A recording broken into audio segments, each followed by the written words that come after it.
Muy bien, entonces, ¿puede una cámara web de $300? ¿Compite con una cámara web de $60 del mismo fabricante? Bueno, hoy voy a ver el Razer Kiyo Pro versus el Razer Kiyo Pro Ultra. El Razer Kiyo Pro. No pude resistirme a comprar eso Black Friday por $60. Y compré el Razer Kiyo Pro Ultra hace aproximadamente un año desde el sitio web de Razer por unos $300. Veamos si 5 veces más precio está justificado para la navaja Kiyo Pro Ultra contra su hermano menor, el Razer Kiyo Pro. Muy bien. Así que esta es una comparación uno al lado del otro del Razer Kiyo Pro Ultra.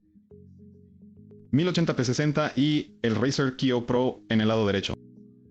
Solo para ver lo cerca que se ven. Con la sintonización normal que aplicaría a una cámara web.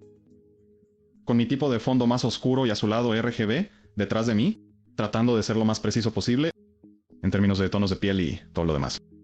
La maquinilla de afeitar Kiyo Pro, Ultra Razer Kiyo Pro. Ahora una cosa a tener en cuenta en el Razer Kiyo Pro para que coincida con el encuadre, porque lo tengo en el marco estrecho, en realidad. Porque cuando vas a fotogramas más anchos, distorsiona el U. La imagen, un poco en términos de redondear los lados. En realidad lo tengo en el marco estrecho. Así que está alrededor, creo que 85 grados. Así que tuve que acercarme al 12%. Así que es exactamente un 12% de zoom digital.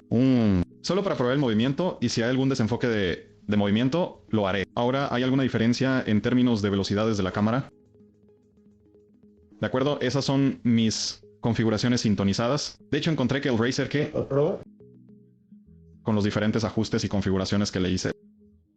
Y no era mucho, solo tenía que hacerlo una especie de compensación por el balance de blancos de mi luz clave, que es alrededor de 50 a 506.0 Kelvin, y ya sabes, configurar algunas cosas normales en términos de los controles de la cámara. No voy a pasar por todo en términos de ambos. Configuré la configuración de fondo oscuro en el Razer Kiyo Pro Ultra. Se ve bastante bien, como si fuera una imagen muy nítida, y tengo que decir que extrañamente parece que el rango dinámico, las sombras, esas cosas eran un poco más que mis favoritas. Al menos creo que en el Razer Kiyo Pro. Así que diría que la Razer Kiyo Pro es una cámara realmente buena. Lo único que diría es el tipo de caída. El efecto bokeh que muchas veces escuchas del Razer Kiyo Pro. Altar en f17.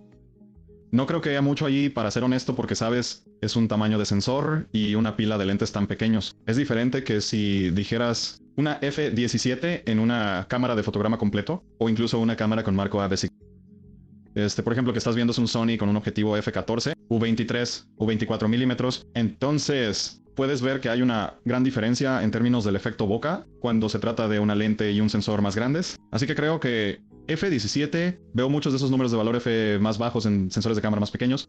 Te da un poco de borrón de fondo. Si tuvieras un fondo súper profundo, lo verías aún más. Pero para una habitación normal, si eres como transmitiendo en una especie de habitación libre o un dormitorio o ese tipo de cosas, no creo que estés recibiendo 5 o 3 veces la cámara. En mi opinión, a menos que realmente tengo que tener 4000 con 30 fotogramas por segundo. La Razer Kiyo Pro es en realidad una cámara bastante buena por su precio. Esperemos que este video te ayude en términos de decisiones de compra. Probablemente incluso mejor si pudiera haber sacado esto antes del Black Friday, cuando la cámara estaba a la venta por $60. Pero sí me da un like, suscríbete a mi canal si aún no lo has hecho. Y como siempre, gracias por mirar.